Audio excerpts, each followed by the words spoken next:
Her name is Niti. Go save the bacon. Okay, hey friends, this is Niti the Farmacist, and I wanted to welcome you all to the food church service here today with Tristan and Jessica Haggard. And I am so excited about this conversation about food and how food is politics. But also, first, we're going to speak with Miss Jessica also about homesteading. You know what, guys? I would really love to start with you guys telling us about how you both decided to homestead and why. Yeah, there's a lot of reasons, right? There's 1,000 reasons why you'd want to start producing your own food, right? But for us, it came down to it's just hard to get good food, right? Like it's hard to get good food. I'm obsessed. I love raw milk. You know, things like raw milk can be very expensive. It can be hard to get quality food in a lot of places, quality organic food. Those are some of the reasons. Also, we enjoy living in a place where we have space, where we have privacy. We really enjoy just the kind of aesthetic of being in a rural area. We lived in cities before. We moved from California to Ecuador in 2010. And part of the reason why we chose to move to Ecuador was because of good quality food, good air, good water, right? So there's all kind of come into play with us deciding to move here. And yeah, we just kind of taken one step at a time and gradually expanded our little homestead. We started out, we had some chickens a few years back, and then eventually we finally were able to get ruminants, and we got some sheep and cows, and now we got some ducks as well. It's been a wild journey, and there's so much that's packed into it. It's funny hearing Tristan describe it because I get memories, you know, of going along the way, and then we have different goals at different times. But the ultimate one, I think, has always been that we both want to live a meaningful life, and we both want to produce something useful. Like we want to be useful, and we want to produce something good. And for us, this is where it's led. So it's like it gives us meaning to see from start to finish, to see where our food's coming from, to take care of our animals. And it's also, in a way, it gives us such a depth of understanding of life that we didn't experience growing up. We were both from the suburbs of California and went through public education system and came out of it with some paperwork and a stamp, you know, but not a lot of skills, and certainly not a depth of understanding of anything. So there's been a lot that we've learned along the way. What do you mean of anything? Of anything? Like no, you know, like you don't really have life skills. Like you're not educated to have life skills. You know, things like you know, fixing things, building things. I mean, you're essentially taught to just repeat and pass tests and right, a lot of academic training, but not a lot of like day-to-day life Practical skills. You know, like never learned how to mix concrete, for example, or like build anything out of wood, or fix plumbing, or even know how to begin to understand. I learned a lot of these things. I mean, she did. Oh, She's I didn't. A woman, Never. But there are a lot of things that you don't get from, you know, living in a city. You don't have as much access to good food. You're not as close to the source of food. You don't get these experiences of, you know, working with the land, working with the seasons. You know, it's such a rich and deep experience producing food, and it's just something that's really dear to our hearts. You know, we like quality food. We want to produce good quality food. We want our children also to have skills that they can pass on that will help them to live, right? I mean, it's not just that we're, you know, kind of raised as skillless. It's like just the education system that turns us into just repeaters. Yeah, you know, just parroting assembly line workers. We have. I don't know. There's so much more to life than just looking pretty and like laughing about stuff. Yeah. And consuming. Just being a consumer. Exactly. Yeah, no, it's just like, yeah, we really, there's so many times in our relationship where like, what do we want? What do we want to do? Right. And it's just always come down to, we want the truth. We want what's good. We want what's real. And for us, that ended up including homesteading. We made it a big part of our life. So Yeah, but I think just quality food is enough for so many people to get into it. Like just But the did you desire for start them. it with food? Because did you start because of food? Yeah, I mean, I wouldn't start growing food because of food, right? It's like No, the I mean, did you access guys? to these foods. Did you guys Access. choose Yeah. to move there and do everything? It was all around the food, was it? No, that was No, just one not to small move. aspect. Right. Right. I mean, we moved out of the US for a number of different reasons.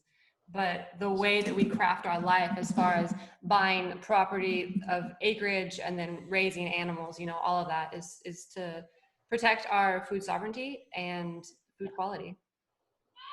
Yeah, I just meant because you guys talk about so many things, so many important aspects, including but not limited to the food, but then there's the family, the school, you know, like homeschooling, and why it's so important and integral for you to be working with the children and being the example, and yes, showing them, you know, like truth and freedom includes independence, and the fact that one of the most important things that I really love to hear you guys talking about is generally the independence factor, you know, which comes with food sovereignty and everything else too. Everything has to be sovereign for that to happen.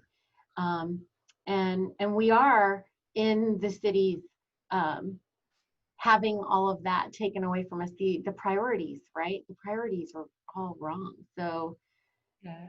you know, It's a bigger challenge, right? When you're further removed from your source of food or from local communities, you know, not everybody needs to go produce their food, but connecting with those who do is very important. And I think everything of this year has really highlighted that. Right. Like these middlemen have essentially taken over, these huge corporate interests, these big transnational corporations have kind of hijacked our food system to a great extent and completely control our food supply, right? You know, big meat packers, 4 big meat packers, all of which are also involved in promoting so-called plant-based meats, you know, fake like Beyond Burger and the Impossible Burger and stuff like that, where these are just, you know, highly processed and refined pesticide-soaked plant foods that are monocropped and really destructive to the soil, and it creates they make this slop out of it.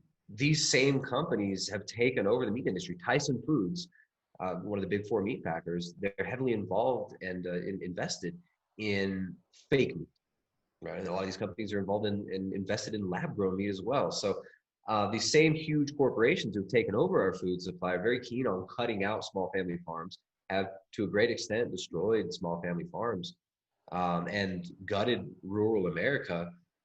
And that's that's a big part of why people are getting interested in homesteading, why people have started to become conscious of where their food comes from during the lockdown crisis, right? This whole government created crisis of locking everybody down, destroying their businesses, locking them in their homes. This has kind of laid it out to bear just how insecure we are in our food security. Like we don't have that food security. We don't have that ability to access good quality food, especially in the metropolitan areas, but even in most rural areas. And I think this is something that it should be very alarming to a lot of people, and has led many people to want to produce their own food, want to at least know other people who produce their own food, right? And know where their food comes from. So that's kind of a big step, right? Starting to go into places like farmers markets, and you get to meet farmers and you talk to them, and we started to hear things, you know, when we were getting back into health back in the day, 2009, 2010, we were talking to these producers and just realizing how difficult it is for people to produce food and how there are constantly new hurdles to jump through, right? The USDA organic certification, for instance, being heavily, right? Like it's terrible. It basically means nothing now. You have USDA certification. did it ever mean anything? Did it ever? No, it really never meant anything, right? So there were times when there are a lot of really good organic producers who get USDA organic certified, but then there are these huge transnational corporations who just pay for a sticker on their item, and it's, you know, there's no accountability. There's zero, and I'm not saying that we need, like, you know, accountability. The new model, the World Economic Forum model, for instance, that they're trying to push with the Great Reset, includes complete tracking and tracing of the entire food chain, right? With RFID, with blockchain technology and all this. Now, I don't think that's a good solution anyways. I don't think we need government, to put a special sticker on every piece of food we eat telling us if it's safe or organic. We should be intelligent enough to create networks, and we should be intelligent enough to create community networks where we can have quality, good local food available to us that we don't need rationed to us by Walmart or Amazon, right? In exchange for social credits, which is where this is going with all the lockdowns Right. and the destruction of small businesses and whatnot. So that's a huge aspect of it, is control, right? We want to control our food. Tristan, so I want to get into more detail with you for sure. But before we go that far, I want people to hear from you how it was. I think it's really important for people to hear that you aren't just talking about this because you just want to be on the mic or something. I mean, you have had an experience that's very important. And you came from the experience of believing, of having that. I mean, you're both very educated. I mean, you've been institutionalized, as Jessica said. So you were institutionalized and educated, and realized from that what you had learned and what you were believing was harming your children. Can we just talk about that for a minute? Because that was what led you to realize that meat heals. And I would really love for you and Jessica to be able to talk about some of that too. Yeah, well, I mean, we were kind of more plant-based leaning. 2009, no, I mean, like 2010, 2011, around that time, beginning of 2011, we stopped. But yeah, but that was even before our child was conceived. So like, we never raised our children without meat, or raised our children vegetarian or even vegan, nothing like that. But we ate an almost all vegan diet for a period of time. I mean, we were like, I remember one time going 6 months without meat, and it ended up not working for us, right? We didn't think that it was for my health, for her health. We didn't experience anything beneficial. In fact, quite the opposite. So we quickly realized, yeah, we need animal foods. That sucks because the animal foods are so dang expensive, especially for good ones, right? So our first kid, Ariana, she was born in 2012. And when she started getting her baby teeth, she had really bad dental caries, which we ended up finding out are super prominent in the West, really prominent in post-industrial society and in cultures that have contact with imported foods, industrialized foods, and this industrial food model that's been kind of thrust upon us, and that has displaced small family farms and the way we traditionally prepared and raised food. So, right. Well, and then within the diet, right, it's displaced nutrient dense food, animal foods, right? You have chips, and you have canned jams and marmalades and canned goods. It's easy and it's convenient, but you lack the wholesome regenerative foods, right? And that's what ended up happening to us with the history of vegetarianism, we can say, leaning towards veganism, and like a raw vegan and lots of fruit. That was like pre-conception, and then it was like we start transitioning away, but there's still nagging thoughts going on. I thought that was kind of the way, but you feel guilty and you're in this limbo land. And it wasn't really until we had a direct sort of rock bottom. I never felt guilty about eating meat. I don't know what you're talking about there. Not guilty eating meat, but I felt like you should just still like emphasize the plants. Yeah. I just thought it's not really that necessary. Maybe you need some, but I never felt guilty about eating meat. I always thought ethical veganism was stupid. It never made sense to me. But what we did was our child started getting dental caries, and this freaked us out. Like, what the heck is going on here? It's alarming, right? Because it would happen from morning to night. Like her teeth would be chipping away. Oh, that's crazy. And she's 1.5 years, right? So she's breastfed. We were co-sleeping. We did like natural stuff. And when you start getting into it, you start looking into it, and dentists will blame the mother. They'll say, "Oh, you breastfed, so it's the mother's fault." Like, because you're co-sleeping and you're breastfeeding at night. Drinking the booty at night. The milk is like supposedly bad for teeth. It gets sucked up it's building up sugar or something. They're saying exactly. It's in the breast milk is so bad for their teeth, which is the stupidest argument ever. So it's like, okay, obviously that's not true, right? And then we came upon Weston A. Price, which we'd actually come upon his book before, right? When we were first getting interested in like plant-based, I started experimenting with removing animal foods and trying to eat more nuts and seeds and legumes and quinoa and what was that other one?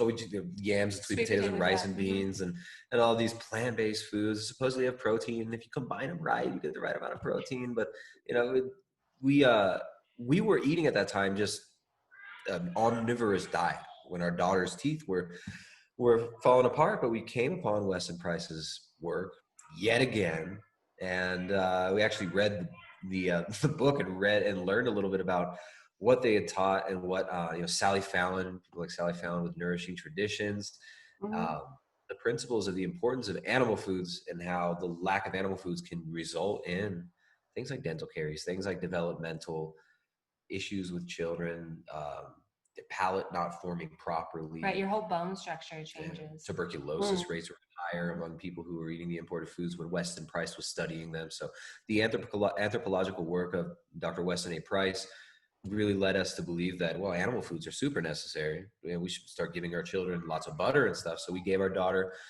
things like butter for vitamin K2, started focusing on things like vitamin A, things like cod liver oils, started having a lot of liver, And organ beef meats, liver, yeah. organ meats, Bone broth, bone broth all the collagen-rich time. meats. So, and her teeth hardened up really quickly. So that Yeah, it was showed us, phenomenal. it was crazy. So now she has her adult teeth and they're perfectly It was normal. phenomenal. Yeah. And then there was also along that, I mean, obviously, as we start eating more animal foods, our own individual health is changing too.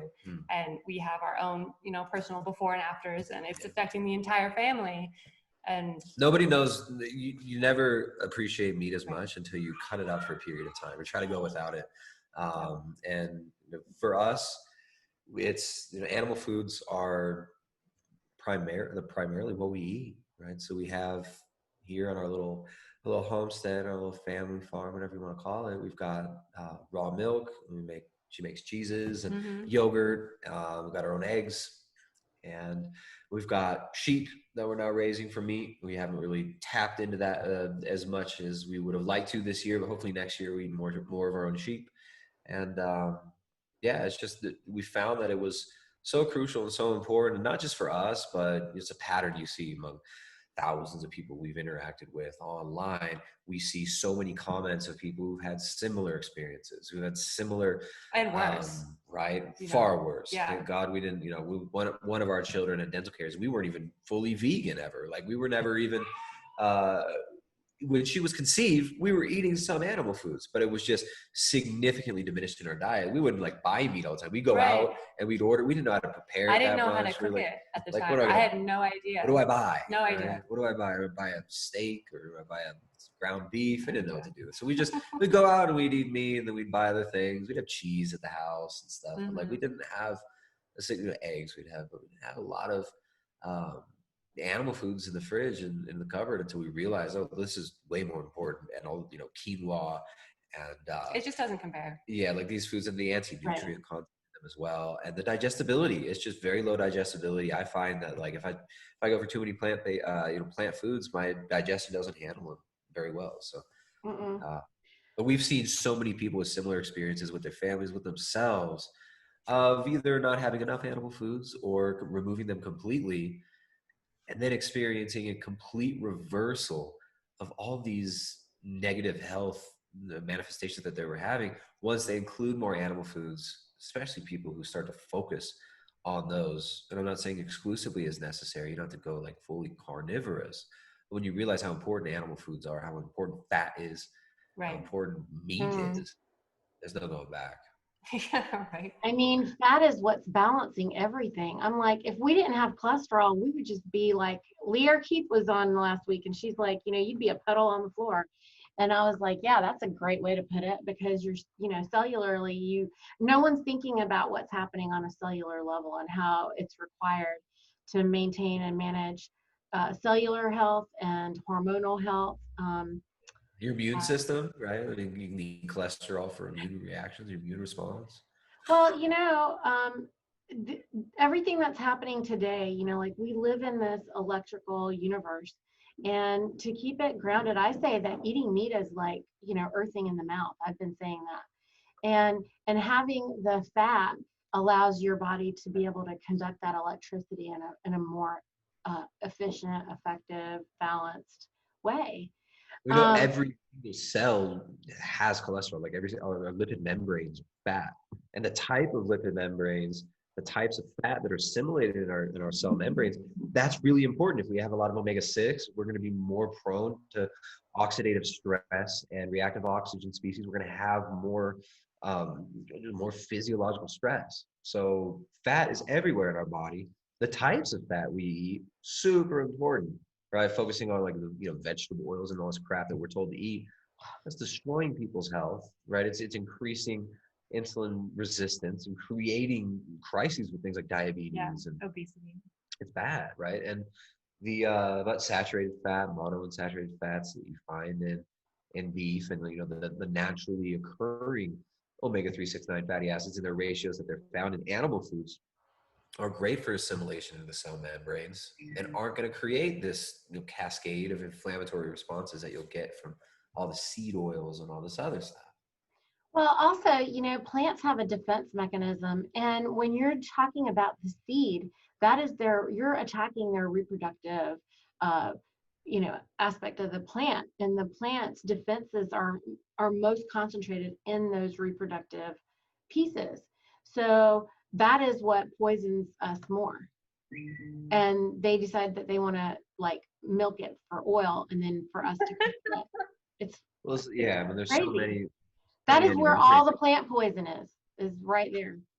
There's so many anti-nutrients in plants, and it's like if you properly prepare these things, you can reduce significantly the anti-nutrient content in a lot of foods, right? Like tubers, for instance. You have to eat a potato raw. Just simple preparation methods for food are thrown out the window in our kind of industrial society and this culture we live in. Like people go and they buy quinoa and they just throw it in the bucket and they boil it. And the quinoa is full of saponins. If you're not soaking and then removing a lot of those saponins from the quinoa, you're going to get digestive distress. You're going to be blocking mineral uptake. You're going to possibly create zinc deficiencies and whatnot if you don't get rid of some of these anti-nutrients. So soaking and sprouting foods like grains were traditionally always prepared through soaking and sometimes using a fermentation method to change the chemical composition, to remove and alter those anti-nutrients so that they can be edible. But now it's just, hey, grind it up into a powder, put 50 different plants in it, slap a label on it, USDA organic, and you got a new, brand new product. All these supplement companies too that are selling this crap, they're owned by these big pharma companies as well. If you look up who owns the biggest supplement companies, it's all big pharma.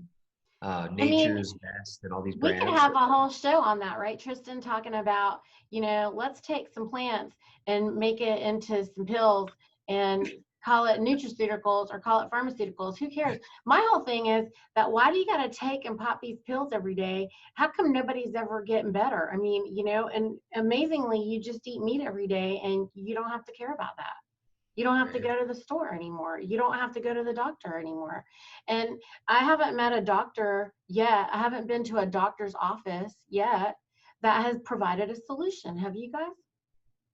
Yes. No, we stopped going to doctors. Yeah, I gave up on that when I was like 10 years old, man. Like all they ever do is give you amoxicillin and a flu shot, try to sell you on a flu shot, and then you get a sucker at the end of it, and you're done.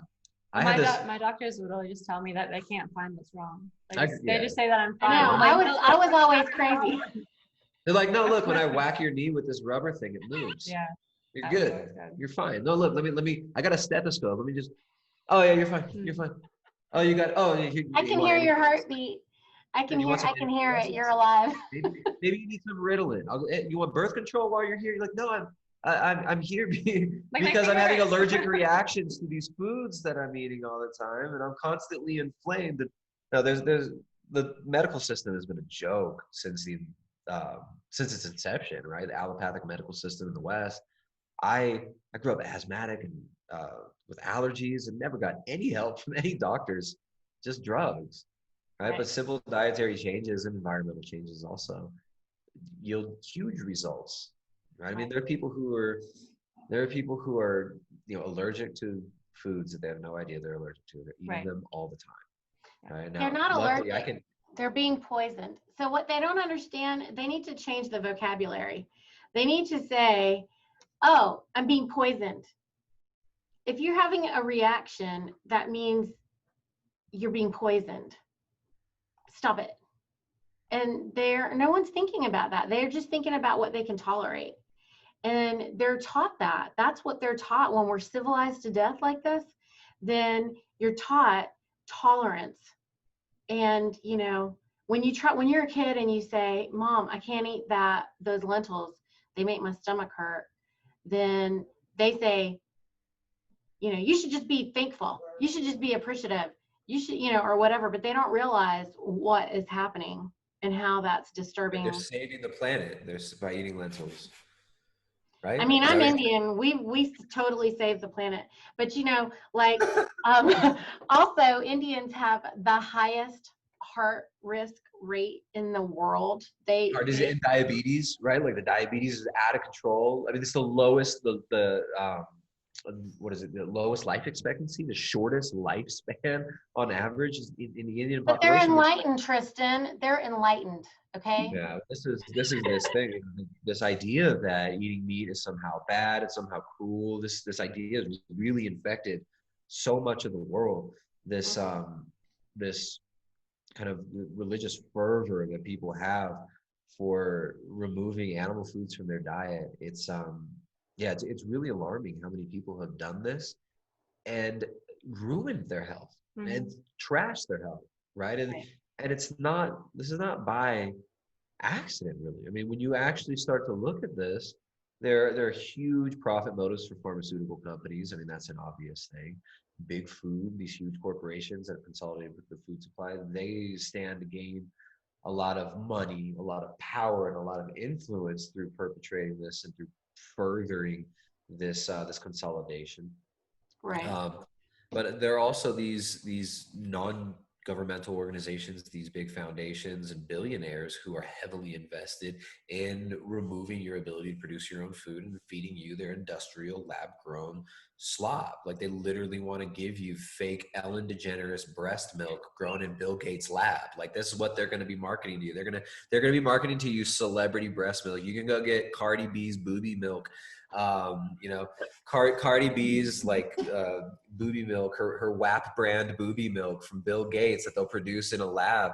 They're telling you that they're going to give you like a celebrity salami that's grown with cell cultures from celebrities' bodies that they'll made, but it's not cannibalism because the scientists say that it's ethical, right? And then neither is vaccination, right? I mean, I find it. No, that's ethical. That's mandatory. We need double, right? Do the vegans know what's in the vaccine? Because if they won't put meat in their mouth, why would they put a vaccine in their sacred bloodstream? I mean, this is what I'm always confused. I want us to do a couple things here, Tristan. I want your help, okay? I want your help to line this up because I'm exhausted talking to people. I wrote about it in my book. You talked about it with me, but I'm exhausted. They do not understand, and I don't know why, that food and pharmaceutical and medical, they're all owned by the same somebodies. Yeah. And also then people say to me, Tristan, we don't want to talk about politics with you, Niti. You know, we just want to eat the meat. Oh, you get too deep in reality, then it's like, oh, we can't talk about politics. That's political. It's like, what do you mean political? It's like anything that the power structure doesn't want people to talk about, you just call it political, right? I mean, this is what is politics? Politics influences, especially people are seeing right now. You got governors locking down whole states and shutting down all small businesses.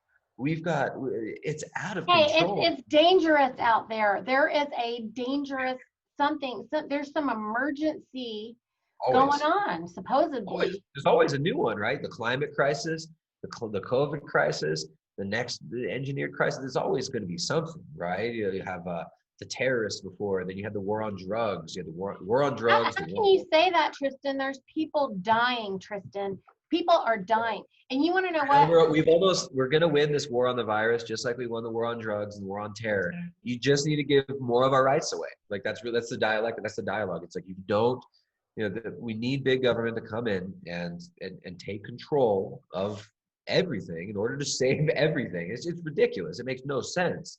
But but people can't connect this. So this is what I was trying to figure out. What do we have to say? What do we have to say for them? They say, well, you don't care about me because you won't mask up. I'm like, really? Because you just smoked a cigarette over there and then you put your mask back on. And you Right, want it's to like actually scream at me from across the parking lot. They're in their car alone with the mask on, eating McDonald's and chain smoking and watching CNN. And yeah, they're like, those coronavirus seems pretty dangerous. But they're not brainwashed, are they, Tristan? Oh, that's exactly what we see, right? But it's I mean, what can you say to somebody to snap them out of it? Sometimes there's nothing you can say. I mean, what we have to do is we got to build networks and communities, and we have to essentially build the culture that we want to live in. Right. This is the thing about our culture has been so degenerated, so destroyed by the mass media, by just these global corporate technocracy has systematically destroyed every single culture, our connection to the knowledge and wisdom of our ancestors on how to use resources in our local environments has been stripped from us in the name of purchasing these things at Walmart, right? In the name of convenience. On purpose. On Right. purpose. I want them to know that this has been an art of war style dismantling. And when I say it, nobody likes it. But what else is it? That is what it is. And that doesn't mean that we don't have a solution. I mean, you're living the life. You're exemplifying a solution. I want people to see you and just, I mean, you're exemplifying a solution. And I encourage people to do the same thing. We're doing it here in our own little way, like everybody's doing their little thing. But I'm tired of people saying to me, oh my God, they're doing this too. Nobody's doing anything to you. You're choosing to participate and give up everything. And then you say you don't want to talk about politics. Well, you need to know something. You need to have a conversation about something. So these are the tips. If you want to destroy a culture and dominate a people, the ideology that you want most people to hold is exactly what you just expressed. Apathy, learned helplessness, overwhelm. Oh, I can't think of it. You want to destroy your enemy's worldview so that they can't even fight you. They can't even meet you on the ideological battleground. Right. Because they have no idea. They can't tell their forehead from their butt. Like they don't know what's going on. So that is a problem. And those type of people, fortunately, they act as placeholders essentially, and they just kind of act like they're like fallen pawns on the board almost, right? It's like, what does it matter? So there are people that are ready to take action. There are many farmers who understand what's going on. I think it's really important that we network with food producers. Yeah. That create resilient food distribution networks locally, local slaughter facilities. With a lot of the regulations that have destroyed local butcher operations, it's made it to where some people are slaughtering and they're butchering in their homes, right? People are going, they're buying sheep, they're driving 30 minutes to go buy a ram for a few $100, bringing it home, slaughtering in their backyard, butchering it and putting it in the freezer. And this is a viable option. There are things you can do to get around having to go and wear your face diaper and get your social credit score and show your vaccine certification to go to Walmart and buy some shitty Cargill USDA organic stamped meat or whatever corn product, right? Yeah, corn paste. There's green goo or the pink goo or the blue goo. And now they want airline stewardesses to wear diapers, Tristan. Yeah, no, I had that on my, I think I tweeted that. Yeah, they want you to literally just stay home, wear your face diaper, and but if you're gonna fly, they're not gonna allow you to use the restroom. So you want to talk about humiliation? You have to put on an adult diaper to fly now. You either put a face diaper on and literally just cry and shit yourself, and then crawl into a coffin and wait for the COVID to come and get you. That's going to be the CDC official guidelines soon, right? Just shiver and shake in the fetal position like a scared, abused puppy, and whimper and piss yourself until the government comes and gives you your rations. That's what they want people to do. So we can't get in that mind state. Like we have to be able to stand up and say, Yeah. no, we're not afraid. We can't be afraid, right? We can't be made terrorized into the state of fear all the time. And we have to Right. take action towards actually securing our food supply, obtaining a certain level of food sovereignty, which is there's no such thing as like, there's nobody that's just, oh, you're off the grid and you're totally self-sustained. Right. That doesn't exist. We need communities. Right. We Yeah. need networks. We need distribution networks. We need consistency in economic production to have a solid, stable food supply. And this is what the COVID disruption is about, and what the World Economic Forum's Great Reset is about, this huge corporate superstructure that they want to create around the so-called sustainable development goals. And in response to this crisis, guys like Klaus Schwab from the World Economic Forum are implementing a global system of testing and tracking and tracing all people, all foods and goods and livestock. This is their response to it, right? So we have to, first of all, be aware of what these people are trying to push, right? What is, the Great Reset, the so-called Green New Deal. These are catchphrases and marketing terms for a unelected global government by these transnational corporations, the UN, and a bunch of bought and paid for political puppets at these organizations like the UN and the United States government are essentially acting as agents of global corporations. So wait, Tristan, wait. You're talking above a lot of people, okay? So what I want is to kind of like lay out the landscape. Right now, everybody in America is confused because they don't understand the global perspective. So we got to talk about that real quick. What they don't understand, at least everybody, I mean, most people I'm talking to here in the States are so upset about either Trump or Biden. And they're so brainwashed into only just thinking about that piece of it, that they don't understand the bigger piece, the bigger game that's happening. They don't understand how our Constitution here in the States actually is providing freedom and liberty for a lot of other countries. They don't understand that our own people, first of all, they don't know that China owns the West Coast ports. They don't know that China owns Eastern North Carolina and Smithfield, or what this means. But also it's like, well, who owns China? Right. I mean, this is the thing. It's like when you start getting into this, it's like, well, who runs China, and how did China get built? China wouldn't exist if it weren't for big tech, if it weren't for the transnational corporations and the so-called fake free market, and this the World Trade Organization allowed China in. China wouldn't exist in the form it is today without huge support from Western capital, from big Western banks, from big tech, and from certain elements within the United States government, within the State Department, within the Defense Department. So you wouldn't have big tech if it weren't for the Defense Department. You wouldn't have China if it weren't for big tech. You would not have China if it weren't for Microsoft, people like Bill Gates. All of our manufacturing being thrown offshore to China to use that slave labor, right?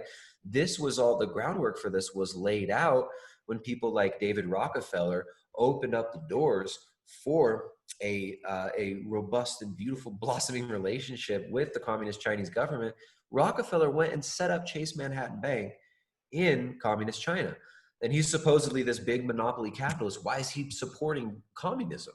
Right? Same way the Ford Foundation, right? The Ford Foundation is always putting money into communist organizations, into Marxist organizations. Why is this? Why are these huge monopoly capitalists always pushing for also socialism, global governments, global communism? Well, that's because ideologically they're very similar. Even Marx said that global monopoly capitalism would be the vehicle for the global communist superstate, because that's what would initially set up the trading blocks and the central banks. It would end up resulting in a global central bank and in a consolidation of power after a dialectic happens between East and West to consolidate this power. So H.G. Wells said the same thing. He made fun of the communists and the socialists who tried to reject all these monopoly capitalists. He said, no, look, this is who's going to bring in the New World Order, is what H.G. Wells called it. This is who's going to bring in the global technocratic super state, eugenic state that H.G. Wells, Bertrand Russell, and some of these people wrote about 100 years ago. Right. Openly published books about how we're going to use cultures like lab rats, and we're going to use the Soviet Union. Bertrand Russell said the Soviet Union is a great experiment in managing humans, right? It's a great experiment. That's how they see these things. They see cultures as experiments. They see people as lab rats to be experimented on. And what we're looking at is the result of that mindset, that ethos, and the result of these transnational corporations and globalist interests consolidating power and destroying nations, destroying cultures to bring in a global culture, a global super state. And I mean, a great example of how food fits into this big picture. There's a book by F. William Engdahl called Seeds of Destruction. So I highly recommend anybody interested in how food connects with politics, global politics, geopolitics, and even eugenics. Read that book, F. William Engdahl, Engdahl. I'll put that link in the show notes. Oh yeah, Seeds of Destruction. Yep. Yeah, that's a really Great good one. book. I really should just share that list that you guys made. That other one. Our reading. Oh, nice. Yeah, we do. We have a good reading list that has a lot of resources about this stuff. A lot of people don't understand the bigger they don't picture. understand the connection of the politics for the food. Because look, what you're talking about goes back to World War I, World War II, which was when they dismantled the small family farm food system. I thought, Tristan, that I was going to just reestablish the small family farm food system, which is the focus of my nonprofit. Yeah. And I just thought that was the only piece of solution that was required. Like, oh, we thought we would just industrialize food because, you know, it would be just easy and feed the world and whatever. Oops, that was a bad idea. And we could just turn it around. Not a big deal. And and the further I got into it, then I was like, oh, MG, like it's so much bigger than that. I mean, it's so much bigger than that. And this was, like you're saying, planned out back when. And the way that I understand it, the Rockefellers were still the face puppets for that, which a lot of people just think they were the ones. You wouldn't have GMOs without Rockefeller. You wouldn't have GMOs without Harvard, which David Rockefeller has a whole school, a whole building at Harvard, and his own library at Harvard. Harvard's always been kind of a Rockefeller enterprise. You know, a lot of these big universities, Rockefeller, Yale, these are heavily influenced by old money, right? Old blue blood families who run a lot of the education system out there, especially these big universities. They're influenced by these so-called philanthropists, like the Rockefellers. You know, we wouldn't have GMO foods. You wouldn't have Monsanto as the superpower it is right now if it weren't for $100 million input of money from the Rockefeller Foundation in the 1970s to push the Green Revolution, which was all about high yield seeds, pesticides, and industrialized farms to be sold in the third world, right? So that they can become basically the slave labor mechanisms, the offshore slave labor mechanisms of these huge corporations, which ended up getting their tendrils in China and creating relationships through the Chinese government. And this has led to a lot of what we have now. I mean, China plays an important role in this, but also big Western banks enable and work with China. I mean, the World Economic Forum, Klaus Schwab, the Davos group, these people, they meet openly in Davos every year. They've got like James Bond looking, Bond villain looking snipers on all the roofs.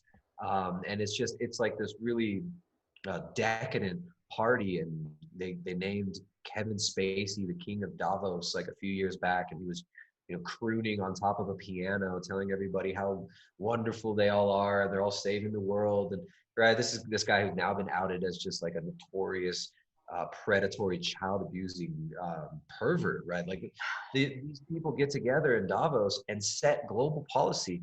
To even be a member of the World Economic Forum, a corporate member, you have to have $500 million. You have to give $500,000 rather, $500,000 per year to be a corporate member of the World Economic Just for the Forum, invitation. right? To get briefed on and to become a part of the planning mechanism, this think tank for global policies.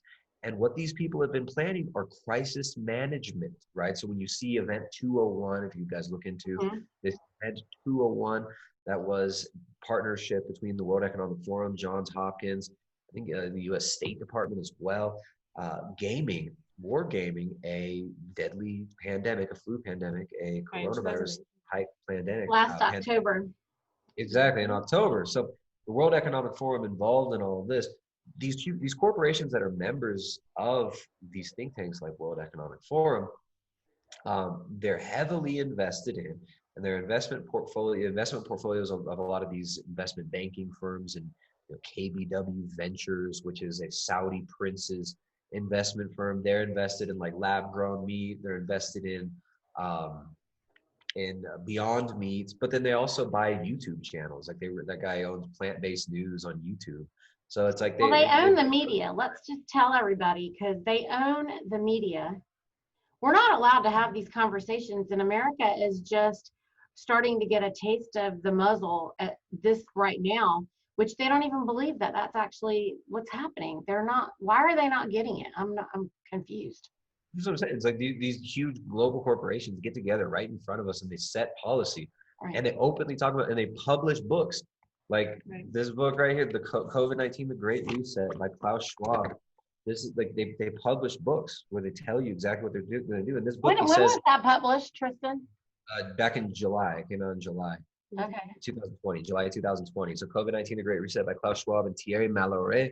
They say in this book that the lockdowns are never going to end, that all these restrictions will never end, because the real thing is we need to pivot all of this to the climate crisis to stop climate change. So, oh no, but that's just political. You got politics is so. And then the beef eaters don't understand either. And I'm telling them, like, obviously the solution is ruminants. Okay, first they killed off all the creatures from all of Africa and everywhere around the world, and then once they've done all of that, then there's no regeneration. And so this is why it matters to the meat eaters who keep screaming at me saying that what does eating meat have to do with politics? This is what it means. You can't even get the meat. They won't be able to get the meat. They're going to only be able to get the paste. That's the thing. What these companies like Pat Brown, what were we going to say? I was just going to add that there's also, I mean, the direct conversations in the UK and in the US talking about taxing and rationing meat consumption as part of the sustainable development goals. And this is what the World Economic Forum is pushing, Sustainable means poison. I just wanted to add that. Sustainable Monsanto. If you go to Monsanto's website, they say on like the front page of the website, they're one of the leading sustainable development brands. Yeah. Monsanto, Cargill. Monsanto also, who I want to point this out, is like you were talking about the Monsanto, so like big food and then pharmaceutical, showing how those overlap. I mean, it's Monsanto Bayer. Monsanto made Agent Monsanto Bayer. No, but they're the same company now. Yeah, well, that's what I'm trying to make sure everybody knows. Monsanto, Bayer, you know, like all of that.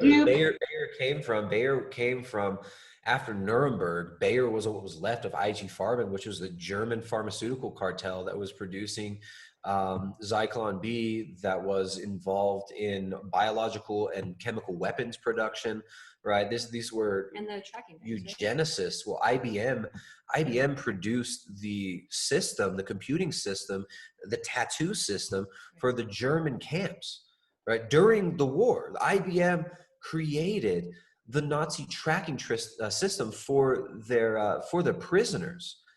And the tattoo system. So, and then Bill Gates, right? Bill Gates' family intimately connected with IBM. His mother, Mary Maxwell, I think it was her father was on the board, her father or grandfather, Mary Maxwell, Bill Gates' mother, on the board of the federal, I think it was the Seattle branch of the Federal Reserve. So there are these incestuous relationships between banking, corporations, and government, this revolving door. The Monsanto, the former Monsanto lawyers and execs filling up positions in the FDA, USDA, and the Supreme Court, right? So it's like you've got a big problem here. And they're the ones who get to tell us what's sustainable, right? And not sustainable to grow our own food, not sustainable to support CSAs, paste. No. lab-grown What's meat. sustainable is fake food Right. rationed to you, and it's efficiency. So they'll tell you it's all about efficiency, and that's how they sold the world on this. But they want to. They don't just want to reduce the production of meat to save the planet. They want to ban livestock ownership altogether. It's Right. about removing your connection to your food supply, so that all the children know, all they're raised on is how to perform the right TikTok dances so that you can get your kibble Doses. rations for your social credit points. Like, this is what they want to train us to do. I mean, it's, you know, it's a hyperbolic, joking way of pointing out the system that they're erecting around social credits. I mean, they made movies about it because they want us to be able to transition, you know, easily and understand the language. But people think it sounds so far-fetched, and they think that it sounds like, you know, so sinister. It's so sinister they can't even believe it. But yeah, you know, I've been doing this for 12 years, Tristan, where I've just been on the food side of, you know, like trying to push the regenerative food for 12 years. And I've been telling them the system is going to collapse. I don't know when it's going to collapse. I never would have imagined all of what just happened as fast as it did. It happened really fast. Yeah. It happened so fast. Sorry. Before it did, it didn't seem like what the things that we're talking about now for the future. It seemed like those were still, well, how is that going to happen? Like, how are we going to get there? But I mean, this whole year, it's like you can see it more clearly now than ever. Well, they did it so fast, Jessica. I mean, they, like, you know, what they did is human torture, and people are not even, they're so shocked and they're so confused and they're distracted because they're mad at Trump. Like, they hate this man so much that they don't see everything else that's happening all around them. They're so distracted with this election, which is irrelevant. It's kind of irrelevant, okay? And they're so kind of lost in that piece of it, to the degree. I mean, I don't know if Trump's a good guy or he's not a good guy. I don't really know that I trust politicians. I tell everybody, I'm like, look, he is a New York real estate person. So he had to be in with the mob if he's doing real estate in New York City, okay? And I don't know very much. I don't know anything. There's different factions, obviously. Like, you know, in any city, there's going to be different rival mobs and different factions and different mafias vying for power in government, for sure.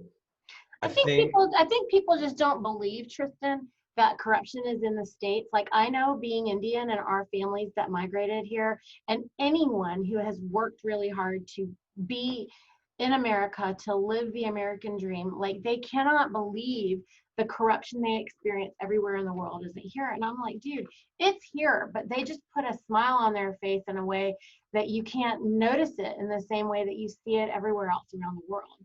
And a lot of it is at such a high level, like normal people don't engage with it so much. They just get the laws and the like tickets and stuff, you know, but you can't go somewhere and give somebody a 20 as a little bribe, you know, you have to drop at least like 50K. I mean, minimum, right?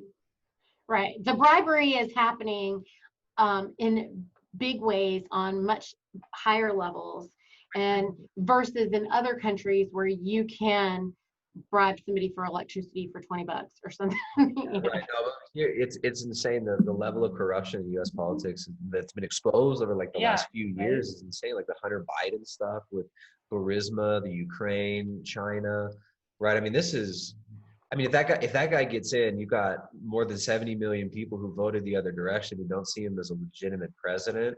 So I think it seems, I get what you're saying when you say, look, it doesn't matter, it's a distraction. But at the same time, I think there's a major battle being fought there that, I mean, it does tie in with the Great Reset like we talked about earlier. Right, well, Joe Biden's website, exactly. his transition website is buildbackbetter.com.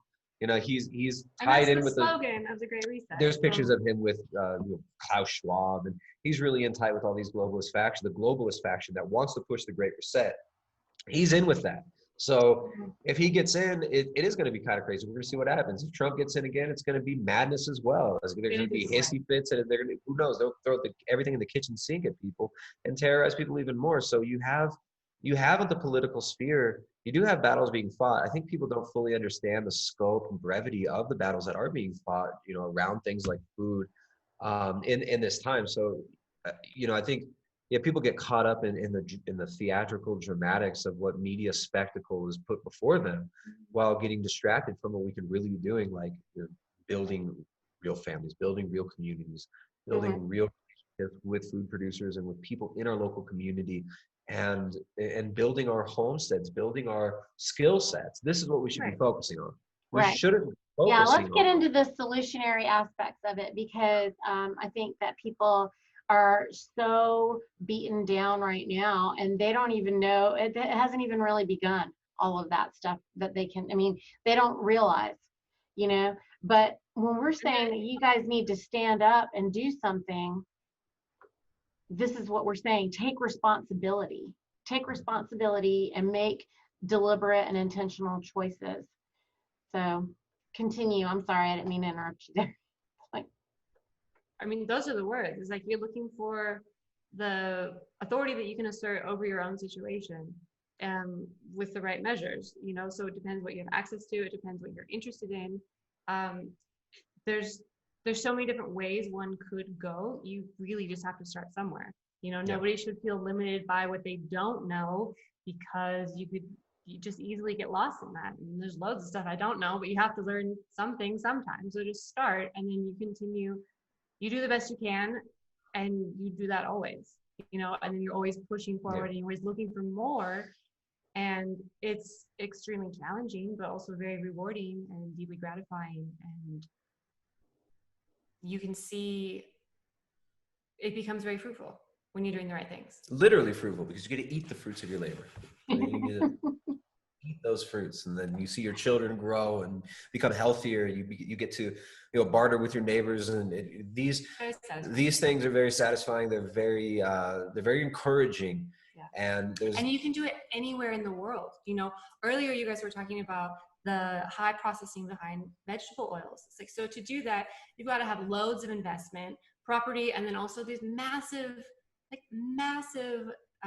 presses and bleaching facilities, like all these giant things. Like nobody has that in their house. It's very out of reach, right? But you can, if you don't have a lot of property, you can raise rabbits for meat. You could have chickens for eggs and then trade them with other people who have beef. You don't have to do everything, but you can do one thing, and then within your network, you're reaching out to other people who do other things, and then together you can have you can really thrive, and you can have health and then prosperity in your own little area, because you're managing resources, you're working together, you're helping each other. I mean, it's a good way to go. Collaboration, cooperative collaboration. Right. And you do it locally. So if things are shut down, hopefully you can have some sort of communication and transport, in a smaller area. You don't have to rely on imported quinoa from South America. The atomization of the culture, and this hyper focus on the atomized individual has actually been a cultural tool for destruction, right? It's like, you can't just look at it as, oh, you got the individual and it's all about just individual rights, or, oh, you've got the collective and it's just all about what's the good for the greater good. That's a false dialectic, right? Like, it's both. It's what's good for the individual and good for the greater culture. And that's what we need to focus on, is building up. We do need to have the ability to have free will and to have choice in what we eat and how we live. But at the same time, we have to be doing, making choices with our broader community in mind, with our families in mind, with our neighbors in mind, with our towns, with our counties, right? This is important. So I think that we have to be moving towards more food sovereignty, right? Building these relationships and building up our resilience in the communities, but also we do have to be aware of what is coming, what's being pushed rapidly. And we need people to be fighting against this World Economic Forum Great Reset, right? The Great Reset. There are a lot of people talking about this finally, but this is something we need to push back against. And we need this cannot continue. If this continues, there will be nothing left to fight for. These people have the year 2030 earmarked for, essentially total implementation of a global technocratic order under which everything is quantified, tracked, traced, and controlled by computing and centralized AI that's run by unelected fat cat billionaire psychopaths, right? Run by 6 psychopaths. This is what these people are planning, right? The World Economic Forum, they put out infographics about how great it is that the lockdown slashed global emissions, right? Like, look look how great these lockdowns are. Emissions are down. Look at this picture above Wuhan, China. It's so beautiful. Look at the nature's healing. These people are insane. So we need to stop the lockdowns. We need to make it to where these lockdowns cannot happen again. The people who have implemented these lockdowns at the national, international, county, and state levels, these people who are culpable in crimes against humanity need to be persecuted, need to be prosecuted and put in prison, right? So that we do need to push back against this, and we do need to be able to we do need to set our sights on longer term plans than just what's right in front of our face, right? So we got to be building our communities so that they can withstand possible shocks to distribution networks and whatnot that will continue to be rolled out until we stop these people in the WEF, the Davos Group, the World Economic Forum, the UN, and our governments, in these political parties and these NGOs. Until we can stop these criminal lockdowns, we are going to have to be also thinking about maybe storing food, right? Storing food, having access to food if the grocery stores closed for a couple of weeks, like they tried to pull in New Mexico recently. We should have contingency plans, food distribution networks locally, and storable food as well. So I think planning for the future, I think resistance against what's going on and the stopping of this insane lockdown stuff is super important. And then also what we've been talking about the whole time, building up our homesteads, building up our skill sets and our ability to produce our own food. And even just, not everyone has to produce their own food, right? But sourcing food locally and supporting those producers who are using regenerative practices, who are making it available to people in their local area, and who are not bought and paid for by these huge global mega corporations and banks that have destroyed the small family farms. So we got to rebuild that. Just like you initially started this journey out trying to do, we got to rebuild the family farms. We got to rebuild our communities. But there's a fight ahead of us, and we got to stop these lockdowns, because there literally will be nothing left to fight for. Right. I know, like we're doing rogue processing because you know why, because of all the collapses. And so all the small processing, plants are either they're finding ways to try to shut them down, create more things. I mean, like there are some of them around here are getting charged more fees. So this is what we talk about here in the food church. First of all, Tristan and Jessica, I just wanted to thank you so much for making the time to talk with me. It means so much to me. And I mean, we talk in the background, and I just want us to have more of these conversations going forward so that we can share them. And I just wanted to thank you so much, for joining me. I wanted to go ahead and wrap up this conversation right now to honor your time. But I think that we hit all the bullet points that we talked about. I wanted to make sure that I hope people got out of this that homesteading is a solution. You don't have to homestead. You can support someone who's homesteading or someone who's doing some regenerative farming. And big we can make right now that would help is stop buying stuff on Amazon and stop shopping at Whole Foods. Stop buying Amazon. And stop shopping at Whole Foods. Yeah. Like those two. I mean, why not? A challenge. I challenge you. Do it. That's a good challenge. Stop Whole Foods and Amazon.